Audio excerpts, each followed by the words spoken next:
Palabra y vida. Con el padre Manuel Horta desde Sevilla.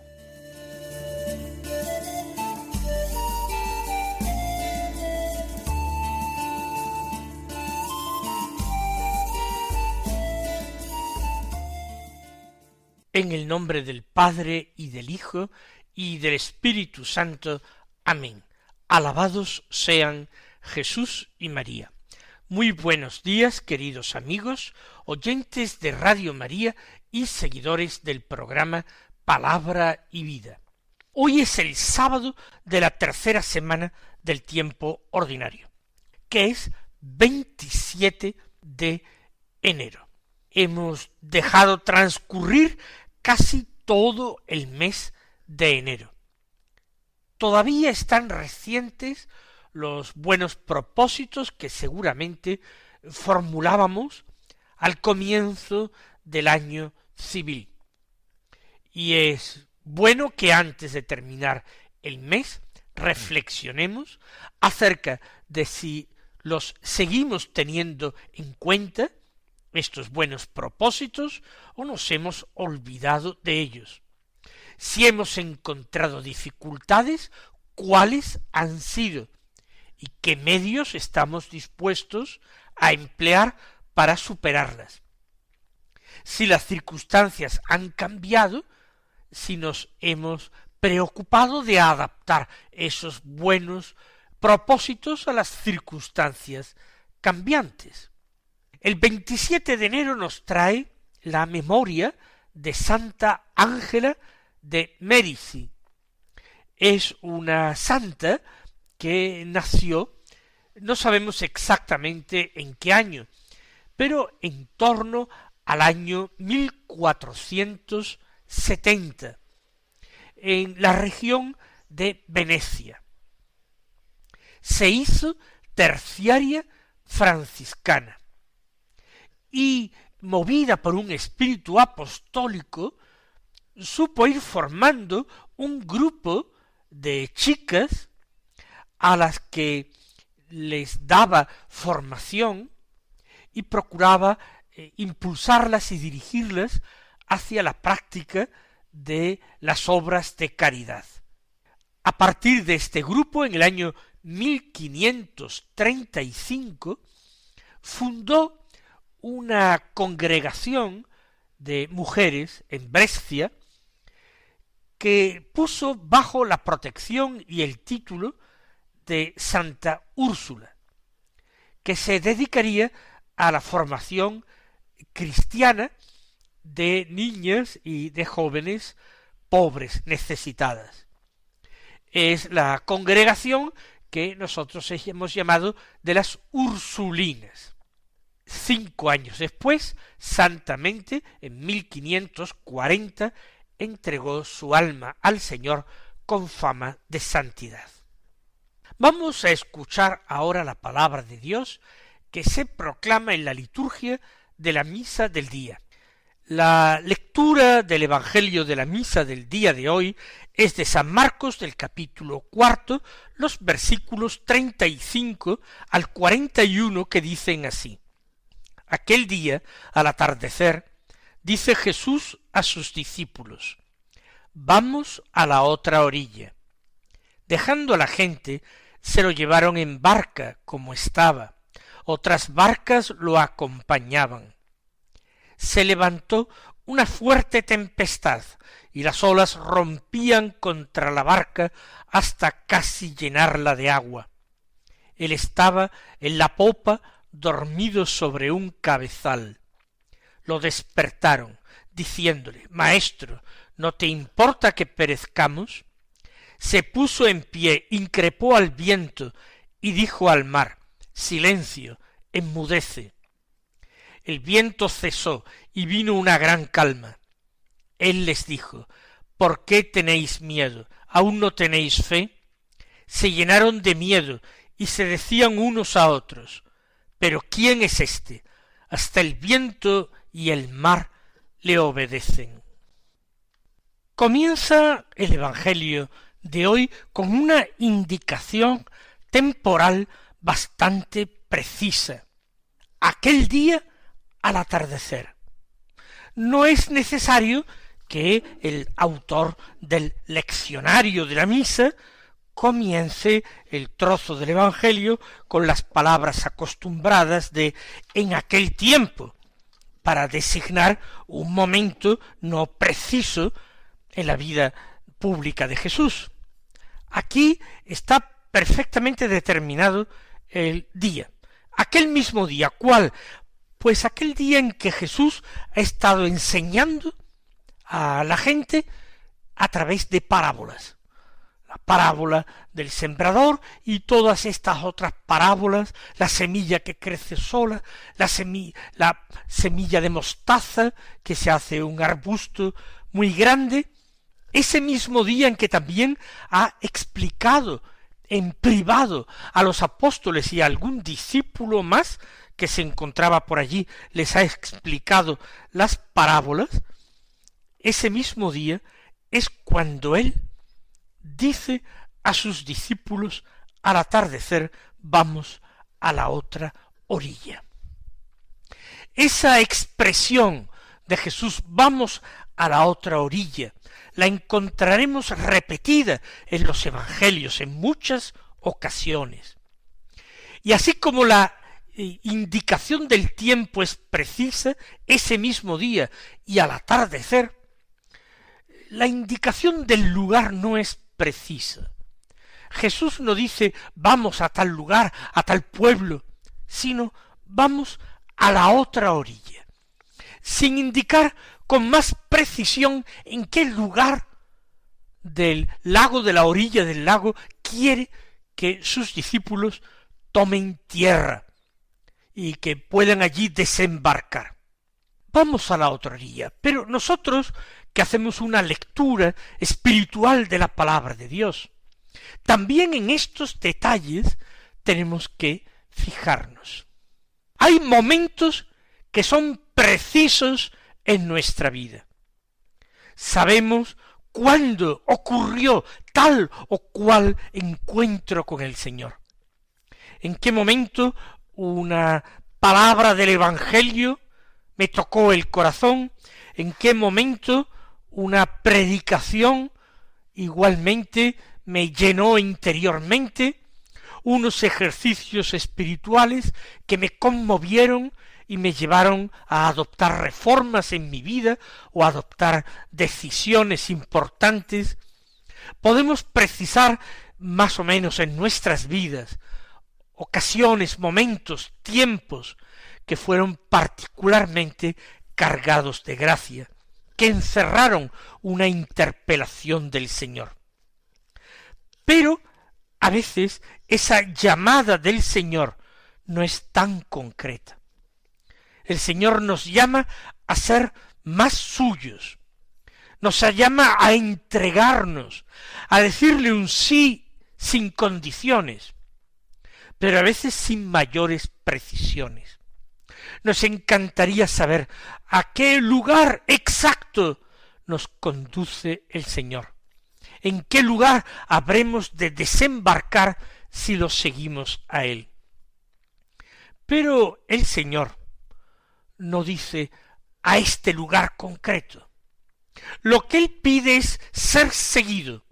¿A dónde? A donde Él quiera llevar. Él se situará siempre en la barca, en la popa. ¿Por qué en la popa? Porque la popa es el lugar donde se puede encontrar el gobierno de la barca. En la popa puede encontrarse el timón y desde allí se marca la dirección. Luego, bien la vela desplegada aprovechará el viento para impulsar la barca, bien los remos suplirán lo que no puede hacer el viento si no hay o es excesivamente fuerte como para desplegar la vela. Pero es en la popa donde se encuentra el timón. Dejando a la gente se lo llevaron en barca como estaba. como estaba, ¿qué quiere decir? Que no hay una preparación de equipaje ninguno.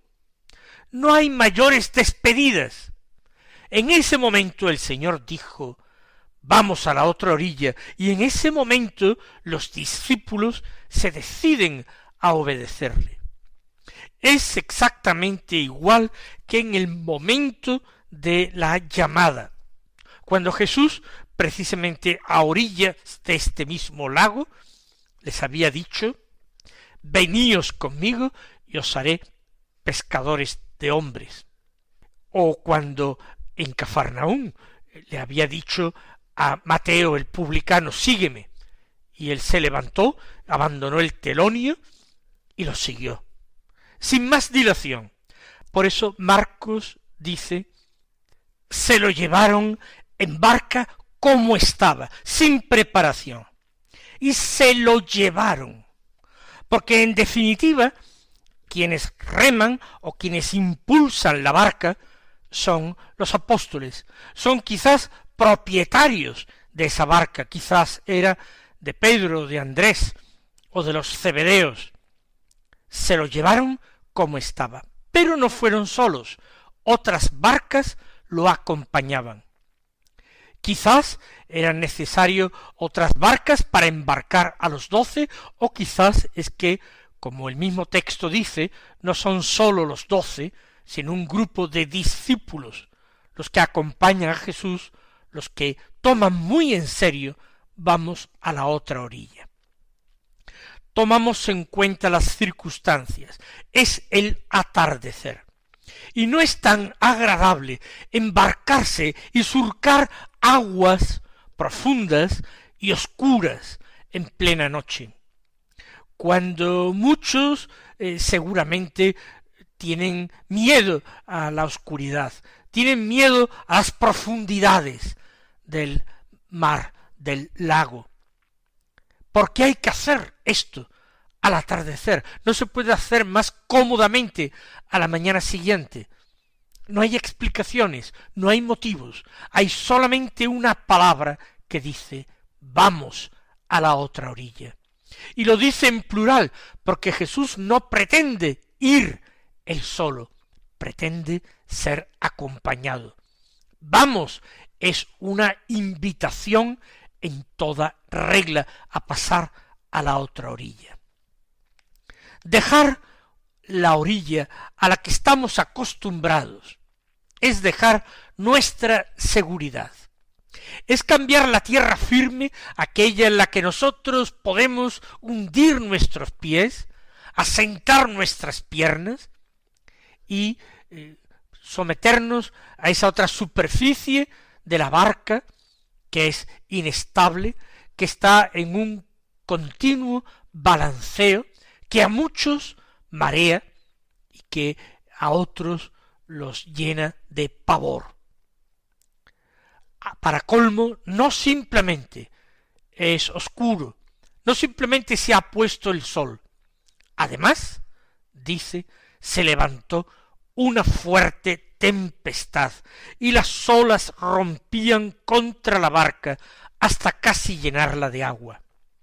Si esto lo hubieran previsto algunos de los que se embarcaron con Jesús, posiblemente no lo habrían hecho. Tampoco quizás los mismos apóstoles y los dueños de la barca habrían estimado que era una locura remar mar adentro en esas condiciones, con esa oscuridad y sin ninguna urgencia especial que los llevara a la otra orilla. San Marcos describe este acontecimiento como un acontecimiento extraordinario, casi sobrenatural, algo que acontece de repente, como un fenómeno geológico, un temblor de tierra. Se levanta fuerte tempestad, olas que rompen.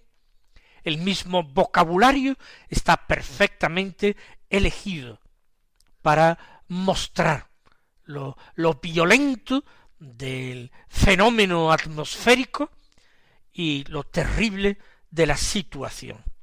Las olas rompen contra la barca hasta casi llenarla de agua.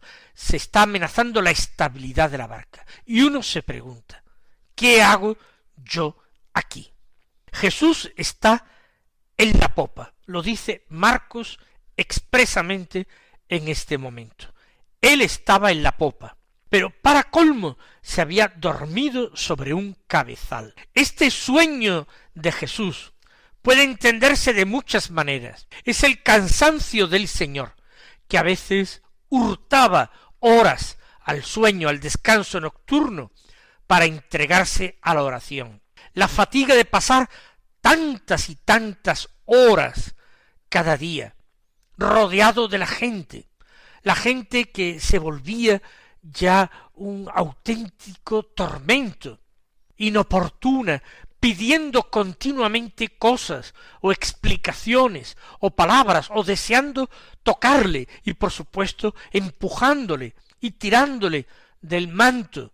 El Señor puede ser que se encontrara físicamente muy fatigado, y por eso se duerme sobre un cabezal. Cabezal hay que entenderlo como una almohada, un almohadón, es decir, el lugar mullido donde se puede reposar la cabeza, el cabezal.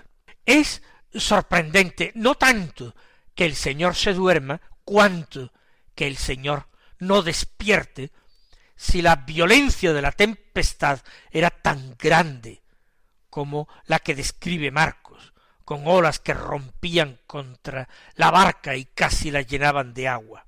Pero también en esto el significado espiritual es bastante claro, porque Marcos en su Evangelio está haciendo una descripción del seguimiento de Jesús por parte del discípulo. El discípulo, para seguir a Jesús, tiene que dejarlo todo, tiene que dejar sus redes, tiene que dejar sus barcas, tiene que dejar sus familias. El discípulo de Jesús tiene que acompañarle a donde quiera que él vaya, sin necesidad de que Jesús le dé explicaciones o detalles precisos de la travesía o del punto en el que piensa desembarcar. El discípulo de Jesús tiene que estar dispuesto en cualquier momento, incluso a última hora del día, cuando parece que todo invita al descanso en la casa familiar. El discípulo tiene que estar dispuesto a adentrarse en el mar en una frágil barca, y de noche. El discípulo tiene también que acostumbrarse que en esta travesía que realiza con Jesús, y que es no solamente la travesía de una a otra orilla del lago de Genesaret, sino que es la travesía de la propia vida en la cual marchamos con Jesús, en compañía de Jesús y en compañía de otros discípulos de Jesús, hermanos y compañeros nuestros. Jesús, aun estando presente, porque la fe nos lo dice, porque los ojos del interior, los ojos del corazón, nos dicen que Él está con nosotros y no nos abandona. Sin embargo, los ojos de carne, los ojos de la cara, a veces nos indican que no está. Los apóstoles lo veían, pero lo veían dormido, y que Jesús estuviera dormido parecía que era que se desentendía de la situación, y por tanto sus vidas peligraban. Jesús a veces parece que desaparece de nuestra vida, que lo invocamos y no responde, que lo buscamos y no lo encontramos, que lo esperamos y Él nos da un verdadero plantón. ¿Cómo hay que seguir entonces, a pesar de todo, avanzando y clamando, gritando a Él, no con miedo, no con angustia, pero sí con confianza, porque el Señor no ha dejado nunca de velar por ellos, no ha dejado nunca de escuchar sus súplicas. Él está allí, Él, el Señor del universo, el Creador, aquel que tiene una palabra poderosa contra los vientos y contra el oleaje. Pero en la súplica de los discípulos se mezcla clara y abiertamente la desconfianza, porque lo despiertan con estas palabras: Maestro, ¿no te importa que perezcamos? Es decir, se creen realmente abandonados por Jesús. Parece que te da exactamente lo mismo que muramos. ¿Cómo puede ser que duermas y que no nos ayudes? ¿Y eras tú quizás el que además llevabas el timón? Con razón parece que nos encontramos perdidos en plena noche y en medio del mar. Tú has desatendido el timón. Así muchos cristianos hoy se sienten angustiados, porque en esa barca en que realizamos la travesía, en la que la Iglesia siempre ha visto la barca de Pedro, la Iglesia que nos lleva al puerto de la salvación, en esa barca de Pedro parece que hoy hace aguas. Parece que las tinieblas y la oscuridad son más grandes que nunca, que apenas se vislumbra ninguna luz. Hoy parece que el Señor se ausenta y su Iglesia gime y clama, llena de angustia, cuando no de abierto terror. Hoy parece que algunos cristianos se dirigen a Jesús de la misma manera. Es que no te importa que perezcamos. ¿Qué es esto? Y entonces él lo primero que hace es dirigirse al viento y al mar. Se puso en pie. No tiene miedo de caer por la borda a pesar de la violencia de la tempestad. En pie, poderoso, resucitado, activo. Increpó al viento y dijo al mar: silencio, enmudece. Y el viento cesó y vino una gran calma. ¿Qué humano podría hacer lo mismo que Jesús? Mandar sobre las fuerzas de la naturaleza de esta manera y con un resultado tan inmediato y tan directo. Pero Jesús no sólo increpa a los elementos naturales, increpa a continuación sus discípulos. ¿Por qué tenéis miedo? ¿Aún no tenéis fe? ¿No han visto suficientes milagros para creer en él? ¿No han escuchado bastante sus palabras para confiar en su poder? ¿Acaso no tenéis fe? ¿Cómo es que entonces me habéis seguido? Ellos desconcertados estaban, llenos de miedo, decían unos a otros: ¿pero quién es este? Hasta el viento y el mar le obedecen. Este no es un maestro cualquiera, es mucho más. ¿Con quién estamos nosotros? ¿A quién seguimos? ¿A quién llevamos en la barca? Y ese temor reverencial se apodera de ellos. Mis queridos hermanos, que el Señor os colme de sus bendiciones y hasta mañana si Dios quiere.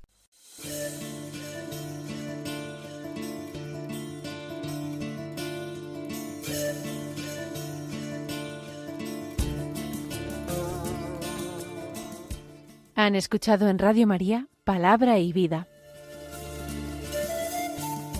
un programa que dirige el Padre Manuel Horta.